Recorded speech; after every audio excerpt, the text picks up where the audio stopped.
آج ہم اپنے آپ کو اللہ کے حوالے کرنے کے لیے تیار نہیں ہیں. اس کی وجہ سے بے سکونی، پریشانیاں، مشکلات. نسوا اللہ فانساہم انفسہم، یہ آیت یاد کر لیں قرآن مجید کی. اللہ تعالیٰ فرماتے ہیں کہ یہ لوگ اللہ کو بھول گئے تو اللہ نے ان کو اپنا آپ بھلا دیا. آپ نے یہ لفظ سنا ہوگا نا بھائی، اپنا خیال رکھا کرو. کہتے ہیں نا آج کل ایک ڈائلاگ ہے، کہیں بھی کوئی رخصت ہو رہا ہو، جا رہا ہو، اپنا خیال رکھیے گا. میں اس میں ایک لفظ اضافہ کر دیتا ہوں، اپنے خرچے پہ، کہ آپ اپنا خیال رکھیے گا اپنے خرچے پہ. کیونکہ آج کسی کو مشورہ دو نا تو وہ بعد میں پیسے مانگنے آ جاتا ہے کہ آپ نے کہا تھا اس لیے. لیکن جب آپ کسی سے کہتے ہیں اپنا خیال رکھیے گا تو کیوں کہتے ہیں یہ؟ کہ بعض دفعہ انسان خود اپنا خیال نہیں رکھتا، اپنے آپ کو بھول جاتا ہے وہ. ہم نے ایسے ڈاکٹرز دیکھے ہیں جو ساری زندگی لوگوں کا علاج کرتے رہے، اپنے آپ کو بھول گئے. جس بیماری کے اسپیشلسٹ تھے اسی میں ان کی موت واقع ہوئی، اپنا خیال نہیں رکھا انہوں نے. لوگوں کو نصیحت کرتے کرتے اپنے آپ کو بھول گئے. ایسے لوگ بھی ہیں. دوسروں کو برائیوں سے روکنا، روکتے روکتے خود اپنے آپ کو بھول گئے. تو اس سے اتنی بات تو پتہ چلتی ہے کہ انسان اپنے آپ کو بھی بھول جاتا ہے. بعض دفعہ اپنے آپ کو بھی بھول جاتا ہے، غافل ہو جاتا ہے اپنے آپ سے. بہت زیادہ پیسہ آیا، قرآن نے کہا اعتدال سے خرچ کرو. آپ کی طبیعت میں اسراف تھا، آپ اڑا رہے ہو، پیسہ اڑا رہے ہو. یہ بھول گئے کہ یہ ختم بھی ہو سکتا ہے، کل آپ پر حالات بھی آ سکتے ہیں. اور وہی ہوا، آپ پہ حالات آئے تو لوگ آپ سے کیا کہیں گے؟ یار تم نے لوگوں کا خیال کیا مگر اپنے آپ کو تم بھول گئے، اپنا خود کو بھول گئے کہ کل تمہارے ساتھ کیا ہو سکتا ہے. تبھی تو قرآن نے کہا نا کہ وَلَا تَجْعَلْ يَدَكَ مَغْلُولَةً إِلَىٰ عُنُقِكَ وَلَا تَبْسُطْهَا كُلَّ الْبَسْطِ، نہ اپنے ہاتھ کو گردن سے باندھو، اتنے کنجوس بھی مت بنو، اور ایسا اڑانا بھی مت شروع کرو کہ کل لوگوں کے سامنے تمہیں ہاتھ پھیلانا پڑے. تو یہ انسان کے ساتھ ہوتا ہے کہ وہ دوسروں کا خیال کرتے کرتے یا کسی بھی وجہ سے، بعض دفعہ خیال نہیں کر رہا ویسے ہی، کہ وہ اپنے آپ کو بھول جاتا ہے. اور اس سے بڑا ظالم کون ہوگا جو اپنے آپ کو بھول جائے؟ انسان کو سب سے زیادہ محبت اپنے آپ سے ہوتی ہے. حتیٰ کہ کسی اور سے بھی اگر اس کو محبت ہوتی ہے تو وہ اپنی وجہ سے ہوتی ہے، اپنے آپ کو خوش کرنے کے لیے ہوتی ہے. تو انسان جتنا خیر خواہ اپنا ہے، جتنا اپنے آپ سے محبت کرتا ہے، اتنا کسی سے محبت نہیں کرتا. اب آپ بتاؤ اس سے بڑا بے وقوف، پرلے درجے کا احمق کون ہوگا جو اپنے سب سے محبوب ہی کو بھول جائے، جو خود اس کا اپنا آپ ہے. اور یہ عجیب بات ہے، اس زمانے میں لوگ اپنے آپ کو واقعی بھول چکے ہیں. آپ کہہ سکتے ہو نہیں جی ہمیں تو سب سے پہلے یاد رہتا ہے کہ میں ہوں. جب شادیوں میں کھانا کھلتا ہے تو سب سے زیادہ اسپیڈ اپنے آپ کی ہوتی ہے یا کسی اور کی ہوتی ہے؟ بولو نا کیا ہو گیا بھائی؟ اپنے آپ کی اسپیڈ سب سے. تو اپنے آپ کو تو انسان کیا کرتا ہے؟ یاد رکھا ہوا ہے اس نے. تو خوب سمجھ لیں، قرآن میں جو اللہ نے کہا نا کہ لوگ اپنے آپ کو بھول جاتے ہیں، کب بھولتے ہیں وہ میں بتاتا ہوں ابھی. تو وہاں بھولنے سے مراد یہ نہیں ہے کہ اپنی خواہشات کو بھول جاتے ہیں. یہ کوئی بھی، یہ تو کتے بلی بھی نہیں بھولتے. خواہشات کی غلامی آپ کو اپنا آپ بھلا دیتی ہے. آپ خواہشات کی غلامی میں بھول جاتے ہو کہ اس خواہش کو پورا کرنے سے میرا نقصان ہو رہا ہے، تو اپنا آپ تو بھول گئے نا آپ. تو میں یہ عرض کر رہا تھا، قرآن کہتا ہے فَأَنسَاهُمْ أَنفُسَهُمْ. کچھ لوگ ایسے ہوتے ہیں جو اپنے آپ کو بھول جاتے ہیں، اور آج کل میجورٹی ایسی ہے جو اپنے آپ کو بھول گئی. میں صحت کے حوالے اس لیے دیتا ہوں کہ دین تھوڑا مشکل سے سمجھ میں آتا ہے. اس کا نقصان ہوگا آخرت میں. صحت کا نقصان فوراً ہے یا نہیں ہے؟ نظر آ رہا ہے. اس کے بعد بھی ہاتھ روکنے کے لیے تیار نہیں ہے. اس سے بڑی کیا دلیل ہوگی کہ یہ اپنا خیر خواہ نہیں ہے؟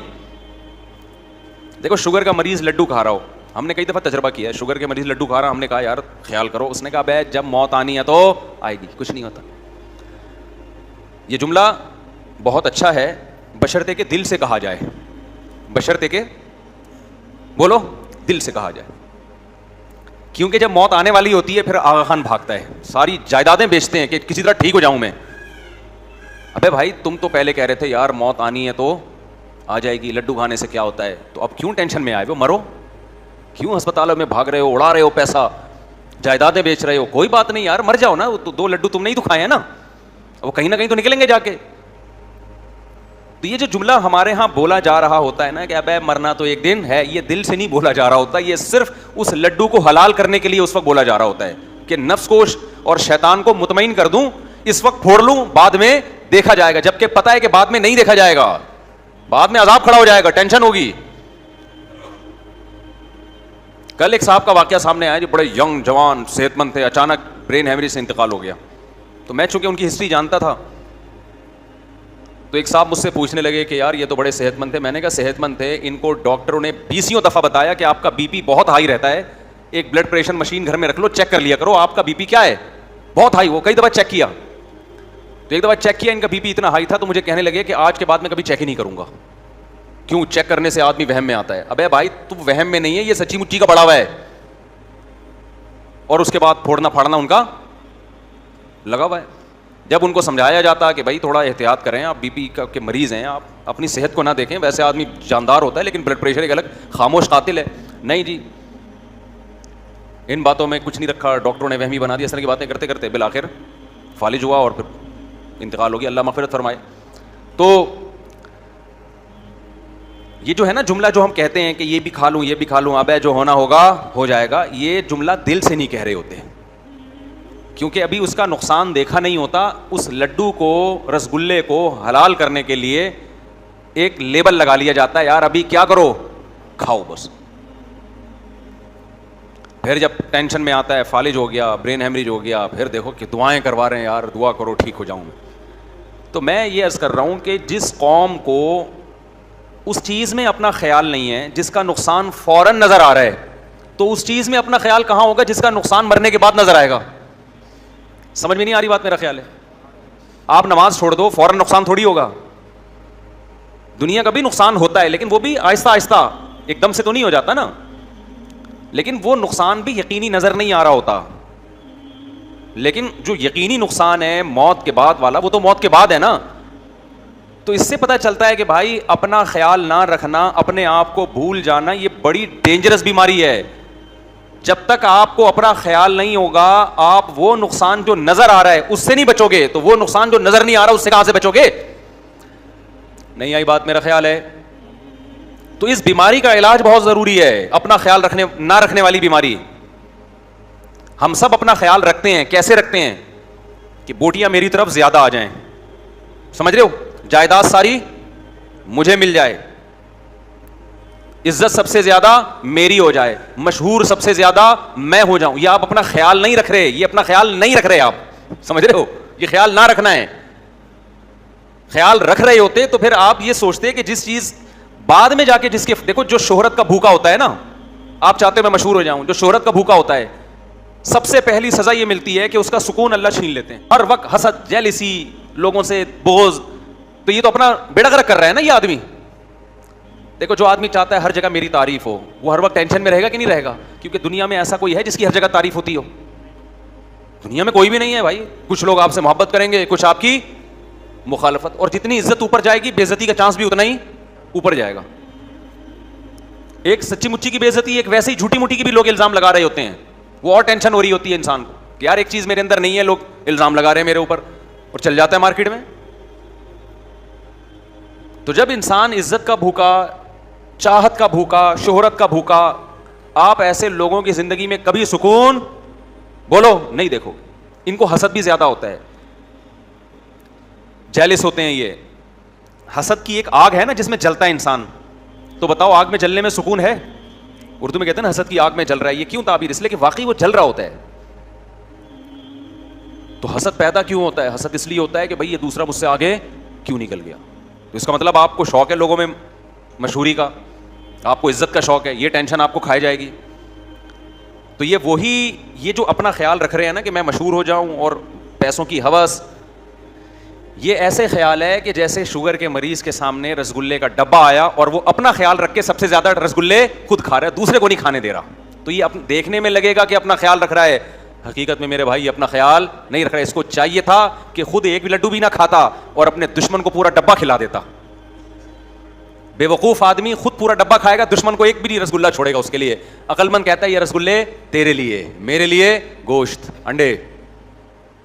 سمجھتے ہو کہ نہیں سمجھتے؟ کھجوریں، 2 کھجوریں کھاؤں گا، رسگلے کے ڈبے نہیں کھاؤں گا میں. اب ایسا نہ ہو کوئی رسگلہ کھا رہا ہو تو میرا بیان لگا دیں. ہر آدمی کو ہر چیز کا لمٹ میں لوگ کھاتے ہیں. کو میں رسگلے کے خلاف نہیں ہوں، یہ ڈاکٹروں سے پوچھے جا کے. میں تو مثال دے رہا ہوں سمجھانے کے لیے. ڈبے کھانا تو بہرحال نقصان دہ ہے نا. بعض لوگ میرا بیان مجھے ہو سکتا ہے میں کبھی رسگلہ کھا رہا ہوں اور میرا بیان چلا دیں، دیکھو لوگوں کو رسگلے سے منع کر رہا ہے، خود رسگلہ کھا رہا ہے. میں کھاتا نہیں ہوں لیکن کھا لوں تو بھی گورنمنٹ میں کوئی پابندی نہیں ہے. تو اگر میں رسگلے کھاتا نا تو آج میں رسگلہ بنا ہوا بیٹھا ہوتا یہاں پہ. آج میں کیا بیٹھا ہوا ہوتا؟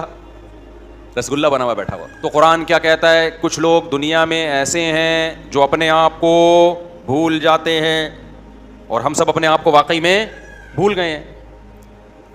تو یہ کون لوگ ہیں؟ اس کے بہت سارے اسباب ہیں جب آپ اپنے آپ کو بھولتے ہیں. سب سے بڑا سبب اس کا یہ ہے کہ جب آپ اللہ کو بھولتے ہیں تو پھر اپنے آپ کو بھول جاتے ہیں. نسوا اللہ فانساہم انفسہم، اللہ کہتے ہیں یہ اللہ کو بھول گئے، انہوں نے اپنی ڈکشنری سے اللہ کو نکال دیا، اللہ کو پس پش ڈال دیا. دنیا میں سب سے پہلی سزا ان کو کیا ملے گی کہ اللہ انہیں ان کا اپنا آپ بھلا دے گا. ایسے ایسے یہ کام کریں گے جس سے ان کا نقصان ہوگا دنیا میں بھی آخرت میں بھی. آج تو اس کی آیت ایسے نظر آ رہی ہے نا، دنیا میں جس قوم نے اللہ کو بھلایا، من حیث القوم، وہ قوم اپنا بیڑا غرق کرنے لگی. من حیث القوم، قومی سطح پہ انہوں نے اپنے آپ کو تباہ کر دیا. غیر مسلم قوموں کی آپ ترقیاں تو دیکھ رہے ہیں، ان کی ناکامیاں نہیں دیکھ رہے کہ کن کن محاذوں پہ وہ بری طریقے سے ناکام ہیں. دیکھو ہمارے ہاں کامیابی اور ناکامی کا کرائٹیریا یہ کہ وسائل کس کے پاس زیادہ ہیں. دیکھو کامیابی اسے نہیں کہتے، کامیابی ہے کہ وسائل کچھ بھی نہیں ہو پھر بھی کامیاب ہو آپ، اور ناکامی یہ ہے کہ وسائل کا ڈھیر لگا ہوا ہو پھر بھی آپ کیا ہو؟ ناکام. تو گورے کے وسائل کو مت دیکھو، وسائل کامیابی کے بہت ہیں مگر کامیاب نہیں ہیں. آخرت میں تو ہے ہی نہیں، دنیا میں بھی نہیں ہے. یہ غربت مہنگائی آپ یورپین اقوام پہ 4 دن کے لیے مسلط کر کے دیکھو. ہمارے ہاں کامیابی کے اسباب ہیں یا ناکامی کے؟ ہمارے کنٹری میں خاص طور پہ آج کل جو حالات چل رہے ہیں سارے اسباب کیا ہیں؟ میڈیا پہ دیکھو، اخباروں میں دیکھو، بیڑا غرق پاکستان کا تباہ ہو گیا، اور مہنگائی مہنگائی مہنگائی مہنگائی سنتے چلے جاؤ. کراچی میں آپ روڈوں پہ نکلو، روڈ نہیں ہے، گٹر کے ڈھکن نہیں ہے، کتے ہی کتے. کتوں کی نسل اتنی اسپیڈ سے بڑھ رہی ہے، اور جب بات کرو کہیں تو بھائی اینیمل لورز جو ہیں وہ اس کتوں کو مارنے کو پسند نہیں کرتے. اتنے کتے ہو گئے ہیں. ایسا نہ ہو کل یہ کتے ہمیں کھونٹوں سے باندھ دیں کہ ہم زیادہ ہو گئے، تم منورٹی میں آ گئے ہو، اب تم ہمیں کاٹا کرو گے. کتے ہی کتے ہر جگہ کی. کہیں بھی کوئی وہ لوگ بھی کتوں سے محبت کرتے ہیں، یورپ والے. اتنا فری تو انہوں نے نہیں کرایا بھائی، ان کے یہاں بھی ایک تمیز سے کتے ہوتے ہیں، ان کی نسل بھی تمیز سے بڑھتی ہے. ہمارے یہاں تو کتوں کی مرضی سے ان کی نسل بڑھائی جا رہی ہے. جانوروں کی نسل پہ کنٹرول انسان کرے گا، انسانوں پہ کوئی کنٹرول، انسانوں سے اوپر کی ذات وہ اللہ ہے، وہ اس کا کام ہے. آج دنیا کیا کر رہی ہے؟ انسانوں کی نسل کو کنٹرول کرنے کی کوششیں ہو رہی ہے، جبکہ وہ انسانوں کا کام نہیں ہے، وہ انسان سے اوپر کی ذات ہے جو اللہ ہے. اور جانوروں کو اللہ نے آپ کا تابع بنایا ہے، آپ کی مرضی سے ان کی تعداد بڑھے گی، اس پہ کنٹرول کیا ہے؟ ختم. کتنے لوگ یہاں ہڈیاں توڑ کے آئے ہیں، بیان میں بیٹھے ہوتے ہیں جی ٹانگ ٹوٹی، کیسے ٹوٹی؟ بائک پہ جا رہا تھا، کتے سے ٹکرا گیا. بہت ہو رہا ہے کراچی میں، کتے نے کاٹ لیا اور پاگل کتے نے کاٹ لیا، ٹیکے لگ رہے ہیں. مجال ہے گورنمنٹ کو کوئی ٹس سے مس ہو جائے اس بارے میں. جب بات کرو کہہ رہے ہیں باہر سے NGOs کی طرف سے پابندیاں ہیں، جو جانوروں کے حقوق کی تنظیمیں ان کی طرف سے کیا ہیں؟ پابندیاں ہیں. تو نسوا اللہ فانساہم انفسہم، میں کہہ رہا ہوں ہمارے پاس ناکامی کے سارے وسائل ہیں، پھر بھی خدا کی قسم اتنے ناکام نہیں ہیں، خوش ہیں. آپ کسی کو دیکھو نا بیٹھا ہوگا مہنگائی یہ وہ ایسے رو رہا ہوگا بیٹھ کے، 2 منٹ اخبار پڑھ کے ہوگا، وہ جو ٹینشن ہو رہی ہے وہ بھی کیا پڑھ کے ہوتی ہے؟ اخبار پڑھ کے یا ٹی وی دیکھ کے. جو ٹی وی نہیں دیکھ رہے، نیوز نہیں سن رہے، ان کو وہ ٹینشن بھی نہیں ہے. اور یہ بھی پورا دین نہیں ہے، پورا دین ہوتا زندگیوں میں تو جو بہت معمولی سی کچھ لوگوں کو ٹینشن ہے وہ بھی نہ ہوتی. کیونکہ صحابہ کرام کے پاس تو دنیاوی لحاظ سے اس سے زیادہ ناکامی کے اسباب تھے. 24 گھنٹے میں کھجور کھانے کو مل رہی ہے, وہاں کوئی معاشی ترقی کی بات کر سکتا تھا؟ ابے کیا ہو گیا؟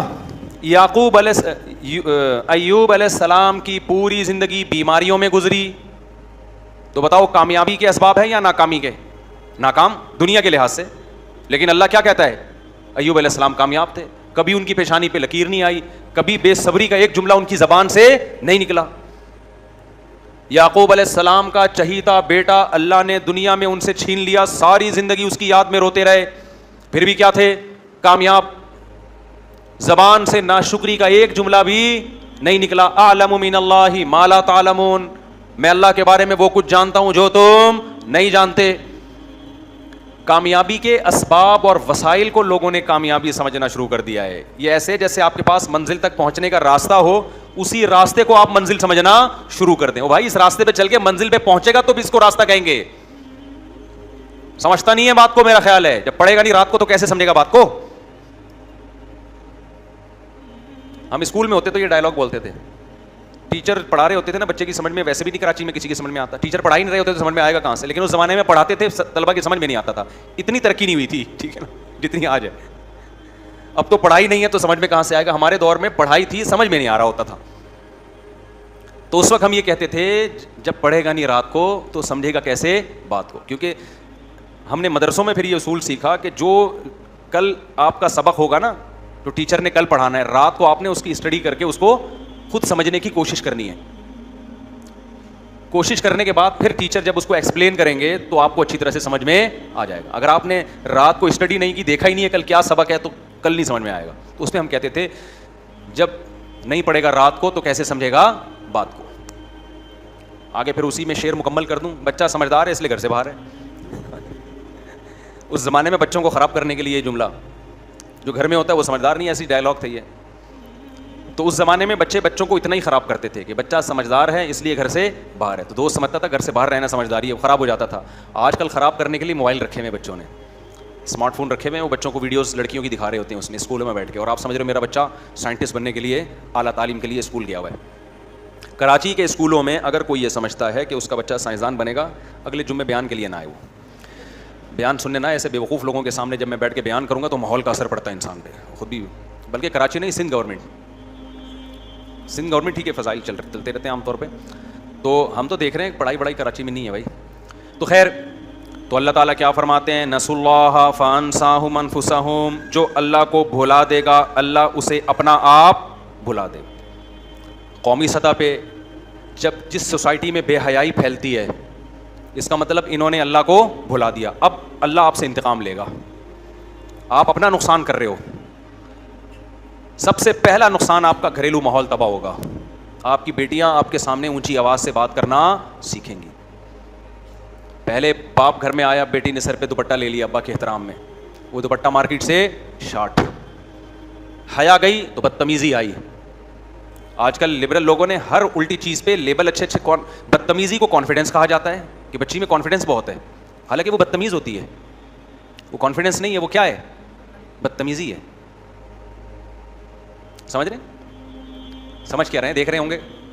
تو بیٹا باپ کے سامنے اونچی آواز سے بات کرتا ہے, اس کو کانفیڈنس سے تعبیر کرتا ہے.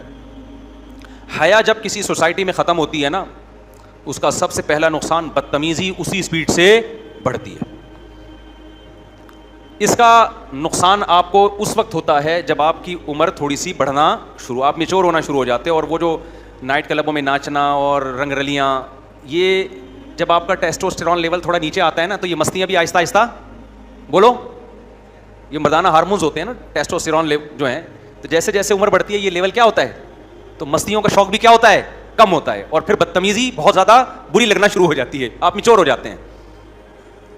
تو وہ 40 سال کے بعد آپ کا بیڑا آپ کے گھر میں ہی غرق ہونا شروع ہو جاتا ہے کہ جو آپ نے گھر میں ماحول دیا تھا نا, بچیوں کو پردہ نہ کراؤ اور ماڈرن اسکولوں میں پڑھاؤ اور بوائے فرینڈ گرل فرینڈ اور یہ دوپٹہ اٹھا کے سائڈ پہ پھینکو بیٹا, یہ آپ نے چونکہ اللہ کو کنارے پہ رکھ دیا تھا, اب اللہ کہے گا بھگتو, یہ اولاد ہی تمہارا سر گنجا کرے گی, جتنے مرضی بال لگوا لو, یہ اولاد ٹینشن دے دے کہ تمہارے سر کو گنجا کرے گی. اب یہ اور اولاد خوش ہوتی ہے کہ اس بے حیائی کا ہمیں تو فائدہ ہوا نا, ہم تو آزاد ہو گئے. اور بھائی آپ پر بھی یہ کل ٹائم آج کل تو ویسے ہی ٹیسٹوسٹیرون لیول دھڑام سے نیچے آ رہا ہے, خوراکیں اس ٹائپ کی ہیں, سمجھ رہے ہو نا, ویسے ہی تھوڑے دنوں میں بوڑھے ہو رہے ہیں لوگ. تو یہ جو اولاد آج کہہ رہی ہے کہ ہمیں آزادی ہے, ہم ابا سے پوچھتے نہیں ہیں, اور لڑکیاں کے بوائے فرینڈ ہیں, اور یہ اور وہ موبائل پہ یہ ادھر ادھر کی مستیاں, یہ سمجھ رہے ہیں ہم تو آزاد ہیں نا. بھائی تھوڑے دنوں میں آپ کے ساتھ آپ کو بھی وہی جوتے پڑنے والے ہیں جو آج اپنے ماں باپ کو آپ کھلا رہے ہو. زیادہ ٹائم نہیں ہے.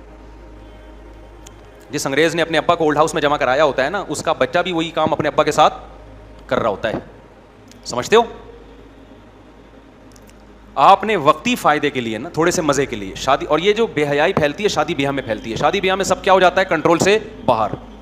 اور جب ایک دفعہ لڑکی لڑکوں کے سامنے آ کے ناچ لیا اس نے, چاہے وہ کزنوں کے سامنے آ کے ناچے, تو بس اب یہ حیا کی چادر ایک دفعہ اترتی ہے, اس کے بعد دوبارہ اس کو حیا دار بنانا بہت مشکل ہے. میں یہ نہیں کہہ رہا ناممکن ہے, 100 میں کسی ایک کو توبہ کی توفیق ملتی ہے.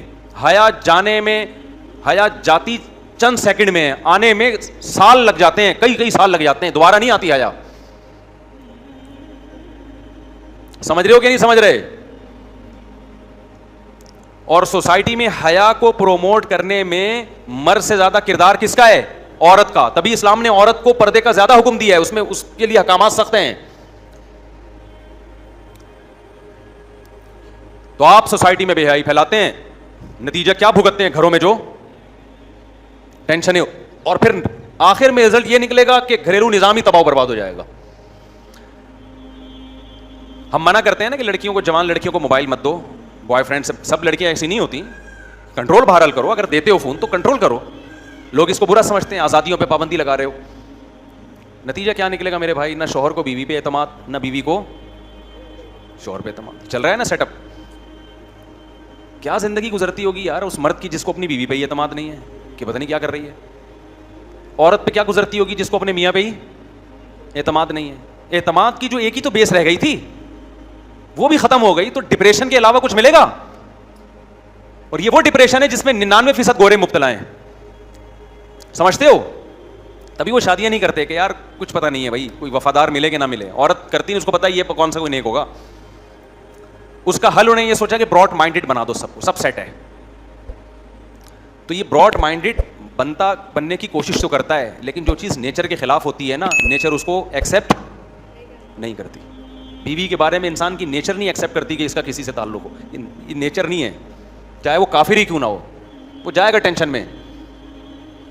تو اللہ انتقام لے رہا ہے کہ نہیں لے رہا؟ تو بے حیائی کو کنٹرول کرو, آپ کا فائدہ ہے میرے بھائی, آپ کا فائدہ ہے.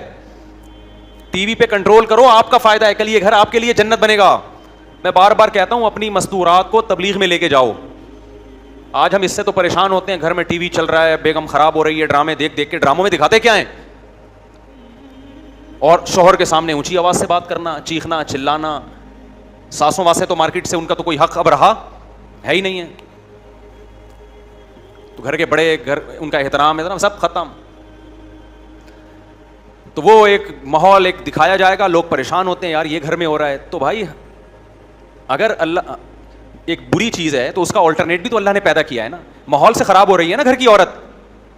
دیکھو گھر کس سے بنتا ہے؟ مرد سے بنتا ہے, عورت سے بنتا ہے؟ عورت سے بنتا ہے نا, زیادہ تو اس کا کردار ہے. تو بھائی میں کہتا ہوں یار تبلیغ میں لے جاؤ, وہاں کیا ماحول ملے گا؟ اچھا ماحول ملے گا. اس کے لیے ٹائم بولو نہیں, اس کے لیے ٹائم نہیں. آپ گھر کی مستورات کو لے جاؤ تبلیغ میں, ذرا ٹائم لگواؤ, پھر دیکھو ان کے اندر تبدیلی کتنی آئے گی. آہستہ آہستہ موبائل کی جگہ نا دعاؤں کی کتاب آنا شروع ہو جائے گی ہاتھ میں. جو تبلیغ میں اپنی مستورات کو لے کے جاتے ہیں کیسے پلٹتا ہے ماحول. ورنہ سارا دن وہ فیشن والی لڑکیوں کو دیکھ دیکھ کے بس ان کا ہدف یہ بن جاتا ہے کہ بال ایسے ہونے چاہیے اور کپڑے ایسے ہونے چاہیے, اور بس سارا دن کوئی کام ہی نہیں ہے. تو نسوا اللہ فانساہم انفسہم. جو مرد بے حیائی کی طرف جاتا ہے وہ اپنے آپ کو خوش کرنے کے لیے پس پشت کس کو ڈال رہا ہے؟ اللہ کو. حقیقت میں وہ اپنا نقصان کر رہا ہے. میں بار بار ایک بات کہتا ہوں, جو نوجوان بالغ ہونے کے بعد گناہوں میں برائیوں میں لگ جاتے ہیں, سب سے بڑا نقصان دنیا میں یہ ہوتا ہے, اللہ نکاح کی لذت سے محروم کر دیتا ہے ان کو. سب سے بڑا نقصان یہ ہوتا ہے. جب نکاح کی لذت سے محروم, تو بیوی سے جو محبت ہونی چاہیے وہ ان کو نہیں ہوتی. اتنا کچھ گند دیکھ لیا ہوتا ہے, اتنا گند میں منہ مار دیا ہوتا ہے, گھریلو لائف اب ان کی بہت زیادہ ڈسٹرب ہوتی ہے. جیسا اللہ دیکھنا چاہتے ہیں ریلیشن کو, ایسا ریلیشن بنتا نہیں ہے, اور اس سے بے سکونی میں جاتا ہے انسان. بتاؤ مجھے, جو انٹرنیٹ پہ روزانہ تصویریں بدل بدل کے لڑکیوں کو دیکھ رہا ہے, اس کو اپنی گھر کی بیوی اچھی لگے گی؟ بولو نا. جس کے سامنے روزانہ کبھی مرغی, کبھی پلاؤ, کبھی بریانی آ رہی ہو, اس کو تو گھر کا قورمہ اچھا نہیں لگتا تھوڑے دنوں کے بعد. دال تو دور کی بات ہے, دال کہاں سے اچھی لگے گی؟ تو اللہ میاں نے جو آپ کو حکم دیا نظر کی حفاظت کرو, اس سے آپ کا فائدہ ہے. آپ سمجھ رہے ہو میں فحش چیزیں دیکھوں گا مجھے لذت ملے گی؟ بھائی یہ وقتی لذت ہے, اس سے تو دائمی لذت سے محروم ہو رہا ہے. لوط علیہ السلام کی قوم لڑکوں سے بدفعلی کرتی تھی. لوط علیہ السلام نے کیا کہا کہ نکاح کرو عورت سے, تو انہوں نے کیا کہا ہمیں عورت میں دلچسپی نہیں ہے. کیا مطلب عورت میں لذت اللہ نے کیا کر دی ان کے لیے ختم؟ تو یہ نعمت ہے یا عذاب ہے؟ یہ تو عذاب ہے نا. تو بے حیائی کی طرف جو شخص جاتا ہے, دن رات لڑکیوں سے بات کرنا, لڑکیوں سے چیٹنگ کرنا, انٹرنیٹ پہ فحش چیزیں دیکھنا, گھر کی لذت سے اللہ اس کو محروم کر دیتے ہیں. یہی حال ان لوگوں کا ہوتا ہے جو اپنے ہاتھ سے اپنی خواہش پوری کرتے ہیں. میڈیکلی تو ڈاکٹر کہہ رہے ہیں کچھ بھی نہیں ہو رہا, میڈیکلی مینٹلی بیڑا غرق ہو رہا ہے اس کا. فطرت نے جو خواہش آپ کے اندر رکھی ہے اس سے فطرت کچھ کام لینا چاہتی ہے.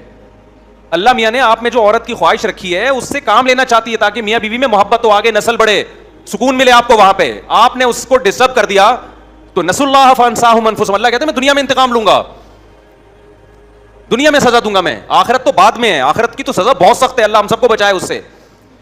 تو ہر برائی کا میرے بھائی, جس برائی کے پیچھے بھی جاؤ گے نا خدا کو پس پش ڈال کے, وقتی فائدہ ہے, اس کے سائیڈ افیکٹ ان فائدوں سے زیادہ ہیں. شراب کو دیکھ لو نا, شراب, بس یہ بات کر کے میں بیان ختم کرتا ہوں. شراب جب حرام ہوئی ہے تو مشرکین نے کہا اس کے تو بڑے فائدے ہیں, ہم جب پیتے ہیں سکون ملتا ہے, ڈپریشن ختم ہوتی ہے. تو قرآن نے کیا کہا, اس کا گناہ اس کے فائدوں سے زیادہ ہے.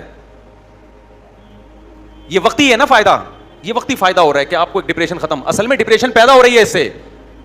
جو شراب پی کے ڈپریشن ختم ہو رہی ہے تو میرے بھائی تجھے پیدا اس لیے ہوئی تھی کہ تو پیتا ہے, لہذا تجھے اس کو ختم کرنے کے لیے پینا پڑا, شراب کو پینا پڑا. جو نہیں پیتے ان کو ڈپریشن ہوتی نہیں ہے.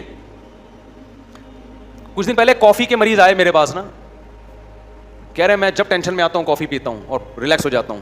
میں نے کہا آپ کو ٹینشن ہو اس لیے رہی کہ آپ کافی پیتے ہیں, ہمیں تو نہیں. میں نے کہا ہوتی ٹینشن, میں تو کبھی نہیں کافی پیتا, ہمیں تو نہیں ہوتی. بھائی لت ڈال دی ایک چیز کی تم نے کافی پی پی کے, آپ کا جو دماغ کو نیچرل طریقے سے سکون ملنا تھا وہ ملتا, دماغ مانگ رہا ہوتا ہے کافی پلائے گا تو ٹینشن ختم کروں گا, ورنہ وہ تو پیتا رہا بیٹھ کے تو. اور یہ جتنی نشے کی چیزیں ہیں, نشے سے میری مراد جن کی عادت پڑتی ہے, ان کی کوانٹٹی آپ کو بڑھانی پڑتی ہے. 24 گھنٹے میں 2 کپ پی رہے ہو, تھوڑے دنوں میں وہ 2 کپ برابر ہو جائیں گے, 3 پہ آنا پڑے گا. ٹھیک ہے, میں نے کہا سو جایا کر, اٹھ جایا کر, یہ ٹینشن کے لیے ایک اور شادی کر لیں. وہ نیچرل ٹینشن ہے. نیچرل ٹینشنیں جو ہوتی ہے نا, ان میں ٹینشن تو ہوتی ہے, لیکن وہ ٹینشن کے بدلے میں جو سکون ملتا ہے وہ اس ٹینشن پہ غالب آ جاتا ہے. اس کی مثال ہے جیسے کھانا کھانے سے ٹینشن ہوتی ہے, کھاؤ گے تو نیند آئے گی, قضائے حاجت کے لیے بھی جاؤ گے, لیکن یہ ٹینشن میرے بھائی نہ کھانے سے کیا ہے, کیا خیال ہے؟ جو نہیں کھانے سے ہوگی وہ تو مسلسل ڈیمیج کرتی رہے گی نا. بھوکا رہنا ہے, لیکن یہ تو نہیں کہ ساری زندگی بھوکا ہی رہو, ایک وقت میں تو کھانا ہی پڑے گا نا جا کے. وہ آ گئی پھر اس پہ بھی بات, اب کیا کریں, آج بیان ہونا تھا. تو نسوا اللہ فانساہم انفسہم, خوب سمجھ لیں جو برائی کر رہے ہیں, گناہ کر رہے ہیں, یہ سوچ کے کہ ہمیں سکون ملے گا, یہ دماغ سے نکال دو کہ تمہیں سکون ملے گا. سکون گیا تیل لینے.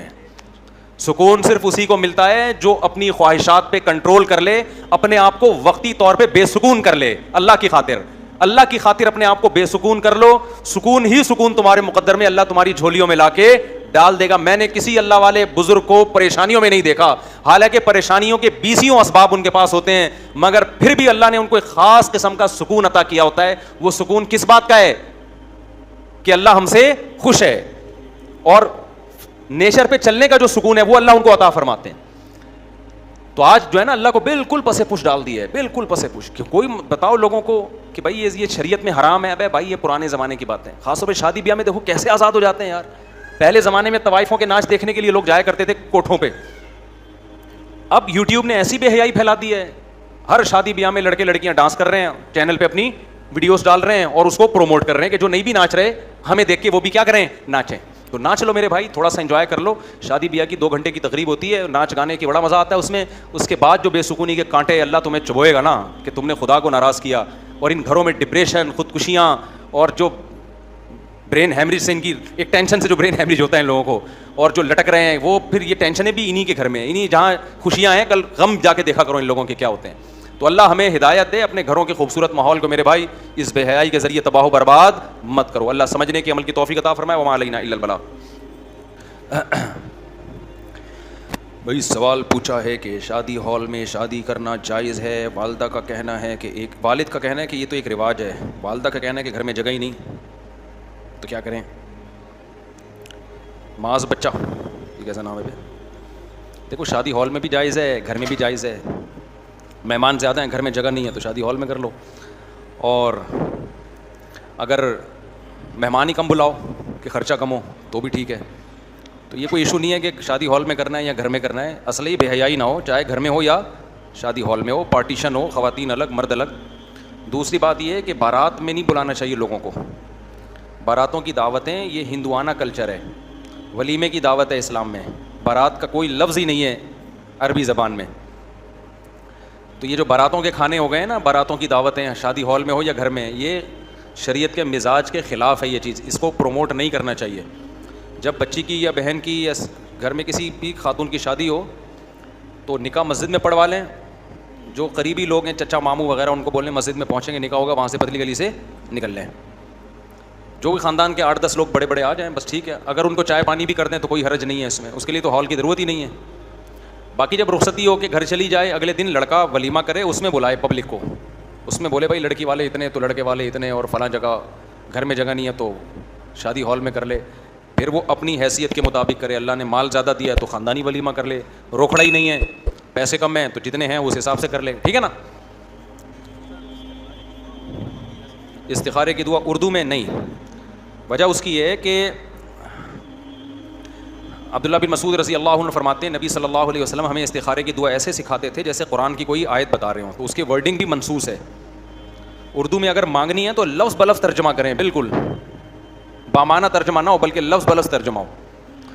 تو کیونکہ بالکل اس کی جو ورڈنگ ہمیں سکھائی گئی ہے نا وہ توقیفی ہے. توقیفی کا مطلب اس میں اپنی طرف سے, جیسے قرآن کی کوئی سورت جب آپ پڑھتے ہیں تو اس میں اپنی طرف سے تھوڑی ترجمہ کر کے پڑھ سکتے ہیں, وہ تو جب عربی میں ہی پڑھنی پڑے گی. تو کچھ دعائیں ایسی ہیں جو آپ اپنی زبان میں مانگ سکتے ہیں, کچھ دعائیں ایسی ہیں کہ جب تک وہ انہی الفاظ کے ساتھ نہیں مانگی جائیں گی تو اس پر جو فضیلت ہے وہ مرتب نہیں ہوگی. تو استخارے کی دعا بھی ایسا ہی ہے. ہاں یہ ضرور ہے کہ آپ کو اگر وہ عربی والی دعا یاد نہیں ہے تو آپ اس کا مفہوم پھر اردو میں کہہ دیں, تو اللہ سے امید کی جا سکتی ہے. اللہ تو پابند نہیں ہے نا کہ وہ لازمی اسی پہ, نہیں آتی دعا تو ایک الگ بات ہے, لیکن اس دعا کو یاد کر لیں, سیکھ لیں وہ دعا. ہاں ترجمہ لفظ بلفظ ترجمہ پڑھیں پھر اگر وہ دعا نہیں آتی ہے نا, لفظ بلفظ ترجمہ اس کو. مفتی صاحب کیا نبی سے مدد مانگنا شرک ہے؟ کن عقائد کے ساتھ مانگنا شرک ہے, وضاحت فرما دیں. ما فوق الاسباب مدد جب بھی کسی سے مانگی جائے گی تو یہ عمل شرک کہلائے گا, چاہے فرشتے سے مانگے, نبی سے مانگے, قبر سے مانگے, پتھر سے مانگے, برابر ہے. ما فوق الاسباب مدد کسے کہتے ہیں؟ ایک مدد وہ ہوتی ہے جو اسباب کے تحت ہوتی ہے, جس کی کوئی لاجک ہوتی ہے. آپ پولیس سے مدد مانگتے ہیں تو کیا مطلب, پولیس کو کال کریں گے آپ, پھر پولیس موبائل کے ذریعے آئے گی, چور کو پکڑنے کی کوشش کرے گی. یہ اسباب سے ہٹ کے نہیں ہیں, یہ وہ اسباب ہیں جو دنیا میں اللہ نے کسی بھی کام کے لیے رکھے ہیں. مجھے پانی چاہیے, میں مدد طلب کرتا ہوں, میرا ہاتھ کولر تک نہیں پہنچ رہا, میں آپ سے مدد مانگتا ہوں, پلیز ہیلپ می. آپ ٹانگوں سے اٹھ کے جاؤ گے اور گلاس میں پانی نکال کے مجھے لا کے دے دو گے. یہ مدد وہ ہے جو اسباب کے تحت ہے, یہ شرک نہیں ہے. ایک ہے جہاں اسباب ختم ہو جائیں وہاں کسی سے مدد مانگنا, تو یہ صرف اللہ ہی کر سکتا ہے مدد. مخلوق ایسے موقع پہ مدد نہیں کر سکتی, نہ پیغمبر کر سکتے ہیں, نہ کوئی بت کر سکتا ہے, نہ کوئی فرشتہ کر سکتا ہے. اب یہیں بیٹھے بیٹھے کوئی نبی سے مدد مانگتا ہے کہ یا رسول اللہ آپ مجھے اولاد دے دیں, تو یہ اسباب کے تحت ہے یا اسباب سے ہٹ کے ہے؟ اسباب سے ہٹ کے, یہ مدد شرک ہے. تو خوب سمجھ لو, شرک میں یہ نہیں دیکھا جاتا کہ کس سے مدد مانگی جا رہی ہے, کہ پیغمبر سے مانگی جا رہی ہے یا بتوں سے. یہ دیکھا جاتا ہے اللہ کے علاوہ مانگی جا رہی ہے, تو جس سے بھی مانگو گے کافر ہو جاؤ گے. سمجھتے ہو کہ نہیں سمجھتے؟ تو مدد صرف اللہ سے مانگی جائے گی, جو اسباب سے ہٹ کے مدد کی بات ہے وہ صرف اللہ سے, اللہ کے علاوہ کسی سے بھی نہیں مانگی جائے گی. تو کافر ہے, مرتد ہو جائے گا وہ آدمی اگر اللہ کے علاوہ کسی سے مدد مانگتا ہے. نبی کی قبر پہ جا کے بھی یہ دعا کرنا کہ میری یہ بگڑی بنا دیں, میرے حالات درست کر دیں, اس سے بھی کافر ہو جاتا ہے انسان. سمجھتے ہو؟ کیونکہ نبی صلی اللہ علیہ وسلم تو اپنی قبر میں موجود ہیں, تو وہ کیسے آپ کی مدد کریں گے بھائی؟ تو اللہ نے اختیارات نہیں دیے, سارے اختیارات اللہ نے اپنے پاس رکھے ہیں. ایسا شخص دوبارہ اسلام ایسے قبول کرے گا کہ وہ کلمہ دوبارہ پڑھے گا اور وہ یہ اقرار کرے گا کہ میں اللہ کے سوا کسی سے مدد مانگنے کو ناجائز سمجھتا ہوں, حرام سمجھتا ہوں, اللہ جو مجھ سے جرم ہوا میں اس سے توبہ کرتا ہوں. ہاں زبان سے اقرار کرنا ضروری ہے.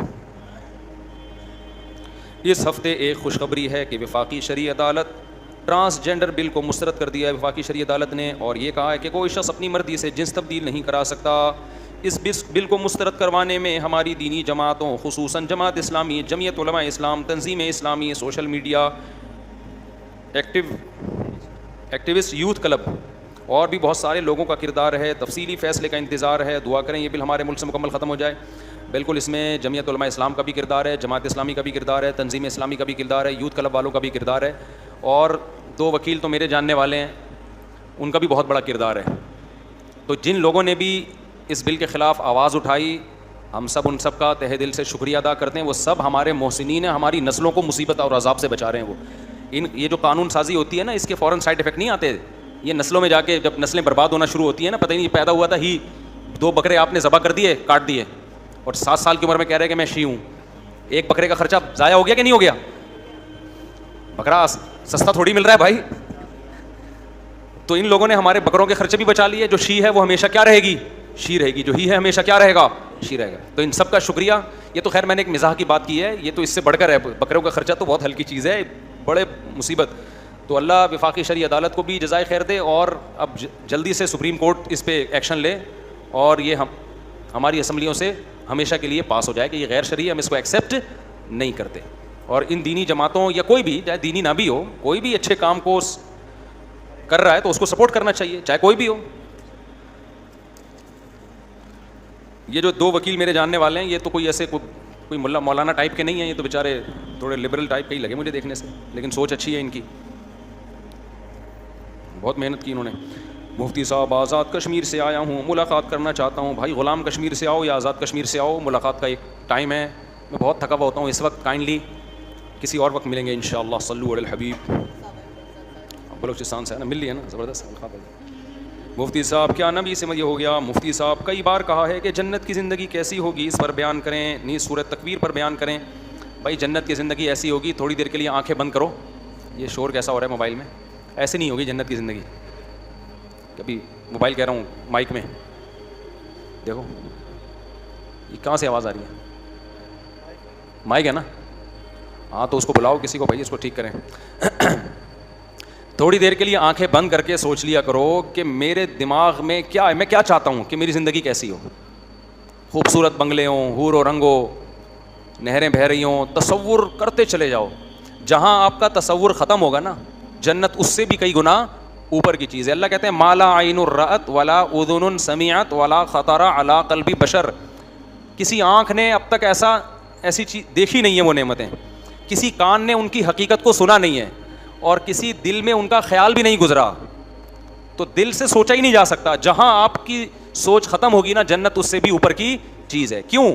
اللہ نے تیار کی ہے بھائی, اور نیک بندوں کے لیے.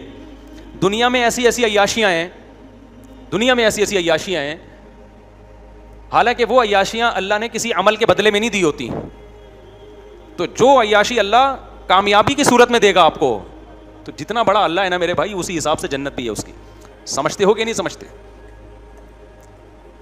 ہو گیا بیان جنت پہ. ٹھیک ہے, دوبارہ بھی کریں گے انشاءاللہ.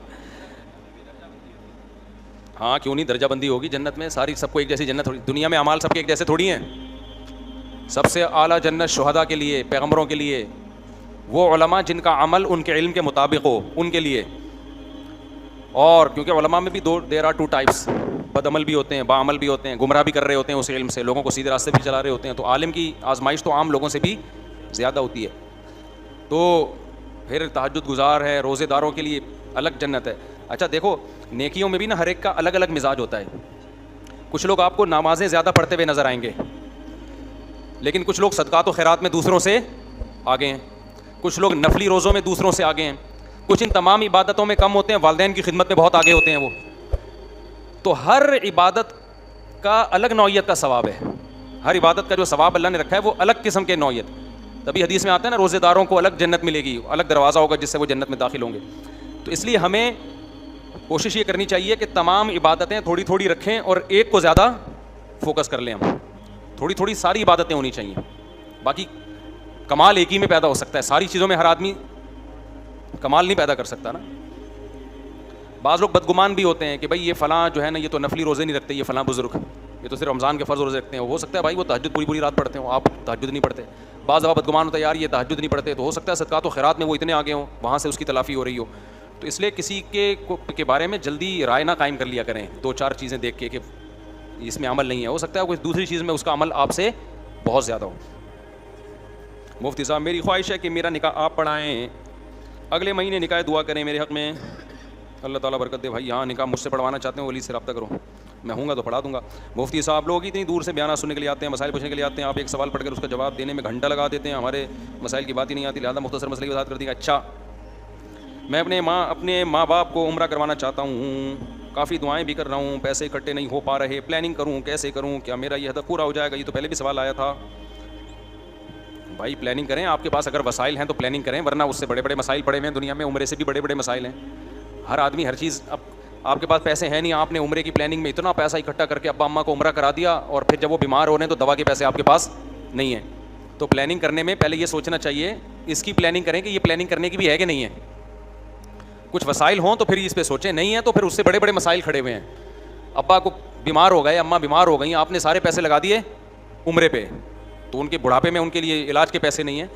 تو پلاننگ کرنے سے پہلے یہ پلاننگ کریں کہ اس کام کی پلاننگ کرنی بھی ہے کہ نہیں کرنی، سمجھتے ہو کہ نہیں سمجھتے، پھر پلاننگ کریں. میرا مسئلہ ہے میں سوچتا بہت ہوں، بڑے بڑے اہداف بنائے ہوئے ہیں مگر عملی کوشش نہیں کر پاتا. میرا ہدف ہے دین کے کاموں میں خرچ کروں مگر کماتا نہیں ہوں، کام میں دل نہیں لگتا. دیکھو جب بھی کوئی پلاننگ ہوائی ہوتی ہے نا تو وہ کبھی بھی پوری نہیں ہوتی. پلاننگ کرنے کا طریقہ یہ پین ہاتھ میں رکھو، ڈائری لے کے بیٹھو، جو دماغ میں اس کو پارسل کرو صفحے پہ. اب آپ کو لکھا نہیں جاتا تو جس کمبخت سے لکھا نہیں جا رہا اس پلاننگ پر عمل کہاں سے کیا جائے گا اس سے. بھائی دیکھو اب پھر کہتے ہیں لوگ لمبے جواب دیتے ہیں تو جواب دینا پڑتا ہے نا. ایک بچہ سست تھا بہت زیادہ، کام نہیں کرتا تھا، ابا نے ایک مشین لا کے رکھ دی، کمبخت کہ تو کوئی کام نہیں کرتا، اب تیری زندگی تباہ ہو رہی تھی، میں نے مشین دے دی ہے تجھے، بٹن دبائے گا پانی آ جائے گا، بٹن دبائے گا روٹی آ جائے گی، بٹن دبائے گا یہ کام، بٹن دبائے گا وہ کام. اب تو آسان ہو گیا نا تیرے لیے کام کرنا. تو کہتا ہے ابا ایک مشین بٹن دبانے کے لیے بھی لے آؤں، کہ بٹن بھی کون دبائے، وہ بھی مشین ہی دبا دیا کرے بٹن، بٹن کون دبائے گا بیٹھ کے بھائی. تو اب اتنی سستی کہ آپ سے ڈائری پہ لکھا ہی نہیں جا رہا، تو اس کا مطلب آپ چھوڑ دو کام وام، یہ پڑے رہو، ٹھیک ہے نا، آپ چھوڑ دو، آپ دنیا میں کچھ بھی نہیں کر سکتے. تو اتنا تو کرو کہ اس کو دماغ میں جو پلاننگ آ رہی ہے، دیکھو دماغ جو ہے نا ہمارا وہ خیالات کا مجموعہ ہے، یہ خیالات اکٹھے کرتے کرتے کرتے یہ سیٹ نہیں کرتا، ترتیب نہیں دیتا. یہ میموری کارڈ ہے جس میں چیزیں جمع ہوتی رہیں گی، ترتیب آپ کو خود دینی ہے اس کو. تو اس کے لیے بجائے دماغ کو تھکانے کی قلم کو تھکاؤ، ڈائری میں اس کو لکھو. آج ایک کام کریں، جو کچھ کھوپڑی میں ہے نا کہ کرنا ہے میں نے یہ کرنا ہے میں نے وہ کرنا ہے، وہ سارا کاپی پہ لے آئیں، آپ ڈائری پہ لے آؤ. شروع میں تو بڑا کچرا جمع ہو جائے گا، اوٹ پٹانگ چیزیں آئیں گی، لکھ دو اس کو ایسی کی تیسی. مثال کے طور پر اوٹ پٹانگ چیزیں اتنی آئیں گی، ایک پہلے نمبر پہ آپ لکھو گے کہ مرغی انڈوں پہ بیٹھی ہوئی ہے، انڈے جا کے چیک کرنے ہیں، ہو سکتا ہے میرے تو یہی پلاننگ کا حصہ ہو. دوسرا آئے گا کہ بھائی امریکہ جانا ہے بیان کے لیے، اب امریکہ جانا ہے بیان کے لیے، مرغی کو انڈوں پہ سے اٹھانا ہے، انکیوبیٹر کا پانی چیک کرنا ہے. تو اوٹ پٹانگ ہو رہی ہے نا. میں نے جب اپنی پلاننگ لکھنا شروع کی نا تو پتہ ہے کیا، جو میرے دماغ میں آیا میں نے کہا ڈائری میں ڈالو یار، دماغ میں لے کے کیوں گھومے ہم اس کو، دماغ کو خالی کرو کسی اور کام کے لیے، آگے چلو. ورنہ دماغ سارا دن پکتا رہتا ہے، یہ بھی کرنا ہے یہ بھی کرنا ہے یہ بھی کرنا ہے یہ بھی کرنا ہے، اور اسی میں زندگی گزر جاتی ہے، کرتا کچھ بھی نہیں ہے، کچھ بھی نہیں کرتا. فرشتہ آ جاتا ہے نکل پرلی گلی سے یہاں سے چل بھائی. تو میں نے جب ڈائری میں منتقل کیا نا تو 4 سال سے میرا جو گھر میں بستر ہے نا، بیڈ، ویسے تو میں نیچے سوتا ہوں، بیڈوں پہ گدوں پہ مجھے سونے کی عادت ہی نہیں ہے، لیکن گھر میں گدے ہیں تو نا باہر، وہ پھٹا ٹوٹا ہوا تھا اس کا، وہ بھی پلاننگ میں تھا کہ یہ پھٹا جوڑنا ہے. بعض دفعہ اس میں بیٹھو یا لیٹو دھڑام سے نیچے. جب پلاننگ نہیں ہوتی تو 6 سال سے نل کے ٹپک رہے ہوتے ہیں، ان کا واشر چینج کرنے کی نوبت نہیں آتی. تو وہ پھٹا تھا، 3 سال سے گھر کا نل کا ٹپک رہا تھا کچن کا. گھر والے کہہ کے تھک گئے بھائی اس کو ٹھیک کرانا ہے. اچھا بھائی ٹھیک کرانا ہے. پھر گھر سے باہر نکلے بھول گئے، پھر گھر میں آئے تو نل کا ٹپک رہا ہے، ٹھیک کرانا ہے، کوئی کام نہیں ہوتا. تو میں نے کیا لکھا، جو اٹرم پٹرم کھوپڑی شریف میں آ رہا ہے اس میں نے پلاننگ ورزش کرنی ہے. بہت عرصے سے سوچ رہے تھے ورزش کرنی ہے، روزانہ سوچ سوچ کے ہی ورزش کرنی ہے. نیچے پھٹا ٹھیک کرانا ہے، نمبر 3 نل کا ٹھیک کرانا ہے، نمبر 4 بزنس کرنا ہے، ایک مثال دے رہا ہوں، نمبر 5 یہ کرنا ہے، نمبر 5 حج کرنا ہے، عمرہ کرنا ہے. سر میں نے ایک دن شیشے میں دیکھا تو ایئرپورٹ بن چکا تھا. اس وقت میری 2 شادیاں تھیں اور سر میرا کیا تھا، ایئرپورٹ. تو مجھے تھا کہ اس لک پہ آپ کو رشتہ, فرشتہ تو آئے گا, رشتہ نہیں آئے گا اس لک پہ. ایک مثال دے رہا ہوں, کچھ بھی ڈالا جا سکتا ہے ڈائری میں. سر پہ بال اگانے ہیں, لکھ دو نا, کوئی پابندی تھوڑی ہے, کوئی ٹیکس تھوڑی لگ رہا ہے, کوئی نیب والے آ کے چیک تھوڑی کریں گے, یا ایف بی آر والے آ کے چھاپا تھوڑی ماریں گے, یا گورنمنٹ تھوڑی پوچھے گی کہ کیا لکھ رہا ہے بھائی تو, تیرے پاس پیسے کہاں سے آئے اتنے, تیرے سر پہ بال کہاں سے اگیں گے.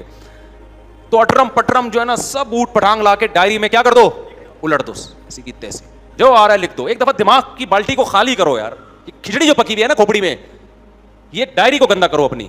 سب لکھ دیا, اس میں بڑے بڑے پلان بھی تھے جو میں بتا نہیں رہا ہوں نا آپ کو, ساری باتیں تو سب بتا دوں, ہاتھ پاؤں کٹوا دوں. اس میں بہت بڑی بڑی باتیں بھی تھیں, چھوٹی چھوٹی باتیں بھی تھیں. بیڈ کا پٹا ٹھیک کرنا ہے, تو مرغیوں کے دانے کا ابھی ہماری مرغیاں جو باجرہ کھا رہی ہیں, دانا کھا رہی ہیں, گراتی بہت تھیں, بہت زیادہ گراتی ہیں, ضائع بہت. یوٹیوب پہ ایسی ایسی ویڈیوز ہیں کہ آپ ایسے برتن بنا سکتے ہیں جس میں دانا ضائع نہیں ہوتا. وہ ویڈیوز دیکھ تو رہے ہیں لیکن اس پہ عمل کب کریں. تو یہ بھی لکھ دے بھائی, تو مرغیوں کے لیے برتن بنانا ہے تاکہ دانا ضائع نہ ہو, وغیرہ وغیرہ. سب بٹرم پٹرم لا کے اس کو خالی کر دو. پھر ایک چھوٹی سی ڈائری, ڈی ایس ڈائری جسے کہتے ہیں, ڈیلی شیڈول, وہ جیب میں رکھو. کچھ چیزیں بعد میں یاد آئیں گی, ابھی یاد نہیں آ رہی. آپ جاؤ گے اڑے یہ تو رہ گیا, وہ چھوٹی ڈائری میں لکھ دو. پھر اگلے دن ابے یہ تو لکھا ہے, ہم تو کراچی کے اسٹائل میں ابے تبھی چلتا ہے, ابے یہ تو یاد ہی نہیں رہا, وہ بھی لکھ دو. رات کو آ کے یہ بالٹی بھی بڑی بالٹی میں انڈیل دو اور یہاں سے کاٹ دو, ورنہ دونوں جگہ سے پھر ٹینشن میں آئے گا, ابے وہاں بھی لکھا ہوا ہے, یہاں بھی لکھا ہوا ہے, وہ والا ہے یا یہ والا ہے. جب ایک بالٹی میں انڈیلا تو یہاں سے اس کو بالکل بلکہ صفائی پھاڑ دو, ورنہ وہ دیکھتا رہے گا یہ کاٹا ہوا ہے کہ نہیں کاٹا ہوا, ٹھیک ہے نا, صفا پھاڑ دو. تو جب سب کچھ اٹرم پٹرم ڈائری میں آ گیا نا, اس میں ٹائم لگے گا.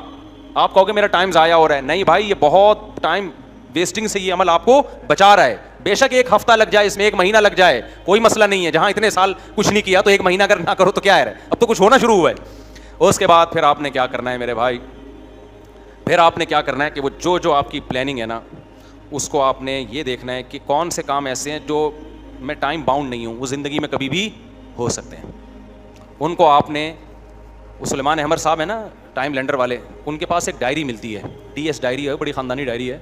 اس میں ڈائری میں الگ سے پیجز ہیں کہ یہ پوری زندگی میں جو کام آپ نے کرنے ہیں وہ ادھر لکھتے ہیں. تو نہ تو سادہ ڈائری بنا لیں آپ کہ بھئی یہ ڈائری کے یہاں سے یہاں تک پیج وہ ہیں جس میں پوری زندگی میں جو کام میں نے کبھی بھی کرنے ہیں وہ اس میں ڈال دو, وہ جلدی کے نہیں ہیں, صحیح ہے نا. تو وہ آپ نے ڈال دیے, بولو چھانٹی کر دی کہ یہ کام ایسے ہیں جو پوری زندگی میں کبھی بھی ہو سکتے ہیں, ابھی فوری ضرورت کے نہیں ہیں. یہ وہ والے کام ہیں جو اس سال میں نے کرنے ہیں, اس سال میں نے لازمی کرنے ہیں, ان کو ڈال دیا آپ نے. ان کاموں میں جو اسی سال آپ نے اسٹارٹ کرنے ہیں لازمی. پھر کچھ کام ایسے ہیں جو اس مہینے کرنے ہیں, کچھ کام ایسے ہیں جو اس ہفتے کرنے ہیں, کچھ کام ایسے ہیں جو کل کرنے ہیں. مثال کے طور پر بجلی کا وہ تاریں نکلی ہوئی ہیں, بچوں کے کرنٹ لگنے کا اندیشہ ہے, وہ کام بھی ڈیلے ہو جاتے ہیں ماں باپ کے. ابھی ہمارے جاننے والے ایک استاذ, اللہ تعالیٰ ان کو صبر دے, ٹینک جو ہے نا پانی کا ٹینک, اس کا ڈھکن کھلا ہوا تھا, یا ڈھکن نہیں تھا, بنوانا تھا دوسرا ڈھکن, بچی گر گئی اس کے اندر. اب وہ گر گئی, کسی کو پتہ ہی نہیں چلا. اب وہ 2 دن سے بچی تلاش ہو رہی ہے پورے شہر میں, بچی کہاں گئی, اغوا تو نہیں ہو گئی. کسی کو خیال آیا کہ ٹینک میں دیکھو, تو 2 دن کے بعد